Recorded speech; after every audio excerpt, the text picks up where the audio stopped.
پچھلے ماہ کی 26 دسمبر کو صبح 10 بجے کے لگ بھگ پولیس کو یہ اطلاع ملتی ہے کہ چھم آبشار جو ہے اس کے پاس ایک عورت کی ڈیڈ باڈی پڑی ہوئی ہے۔ جب یہ انفارمیشن ایس ایچ او چناری کو موصول ہوئی تو ایس ایچ او چناری اپنی ٹیم کے ساتھ موقع کی جانب روانہ ہوئے، اور مجھے بھی انہوں نے ٹیلی فونک رابطہ کر کے یہ بتایا کہ وہاں پہ کوئی ڈیڈ باڈی پڑی ہوئی ہے۔ جب ایس ایچ او چناری اپنی ٹیم کے ساتھ وہاں پہ موقع پہ پہنچے تو وہاں پہ تقریباً 25 سے 30 لوگ جو چھم گاؤں کے رہنے والے تھے وہ وہاں پہ موجود تھے، اور وہاں پہ آلریڈی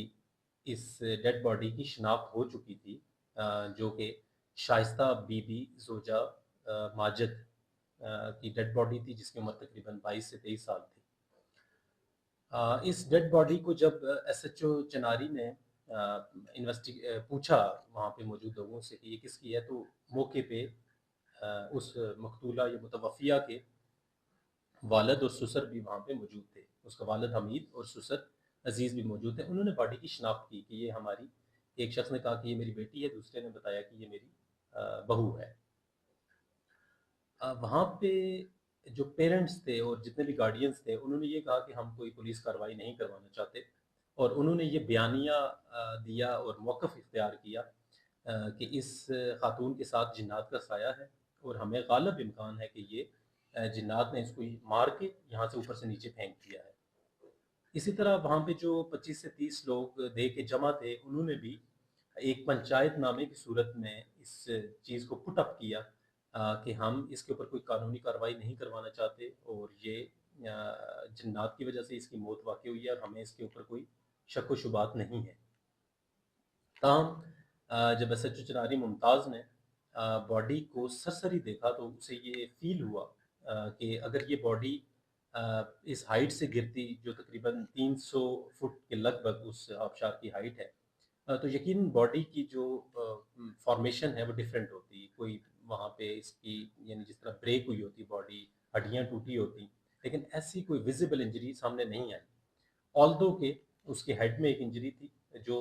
چونکہ عورت تھی اور اس کے بالوں کی وجہ سے وہ انجری کور ہوئی تھی۔ انہوں نے میرے سے فون پہ یہ چیز ڈسکس کی، میں نے بڑے واضح الفاظ میں ان کو یہ بات کہی کہ یہ ڈاؤٹ فل ہے اور ہمیں اس کا پوسٹ مارٹم لازمی کروانا ہے۔ موقع سے پولیس نے باڈی کو اپنی تحویل میں لیا اور D H Q hospital Hatia میں لے کے آئے، یہاں پہ پوسٹ مارٹم کی کارروائی کی گئی۔ پوسٹ مارٹم کی کارروائی کے بعد جیسے ہمارا ضابطہ ہوتا ہے، ہم کاغذ رسید ورثاء کے حوالے باڈی کو کرتے ہیں، باڈی ورثاء کے حوالے ہوگی۔ ورثاء کے حوالے کرنے کے بعد چونکہ ہمارا پروسیجر ہے سی آر پی سی 174 کے تحت ہم ایسی جو ڈاؤٹ فل ڈیتھس ہیں اس کی انکوائری انیشیٹ کرتے ہیں، تو اسی کی بیس پہ ہم نے اس کی انکوائری انیشیٹ کی۔ انیشیلی جو پیرنٹس تھے یا ورثاء تھے ان کی طرف سے کوئی ایسی اپلیکیشن ہمیں ریسیو نہیں ہوئی کہ ہمیں اس کی ڈیتھ کے اوپر کوئی شک ہے یا یہ مرڈر ہے یا اس کو انویسٹیگیٹ ہونا چاہیے، آلدو پولیس نے اپنے اینڈ پہ 174 کی کارروائی سٹارٹ کی اور اس کو پروسیڈ کیا۔ تقریباً 2 سے 3 دن پولیس اپنی اینڈ پہ اس کی انویسٹیگیشن کرتی رہی، انکوائر کرتی رہی اس میٹر کو۔ اس کے بعد جب پولیس نے یہ ڈیسائیڈ کیا انیشیل پوسٹ مارٹم رپورٹ کی روشنی میں کہ یہ بیسیکلی مرڈر ہے، اور اس کی جو کاز آف ڈیتھ ہے وہ اپیرنٹلی جو ابھی تک کی انیشیل پوسٹ مارٹم رپورٹ تھی اس میں اپیئر یہ ہوا کہ اس کی ہیڈ کے اوپر بلنٹ آبجیکٹ سے کوئی انجری لگی ہے اس عورت کو، جس کی وجہ سے اس کی ڈیتھ ہوئی ہے۔ تو اس بیس کے اوپر پھر ہم نے یہ ڈیسائیڈ کیا کہ پولیس جو ہے ہماری ایس ایچ او کی مدعیت میں یہ پرچہ درج ہوگا، اور پھر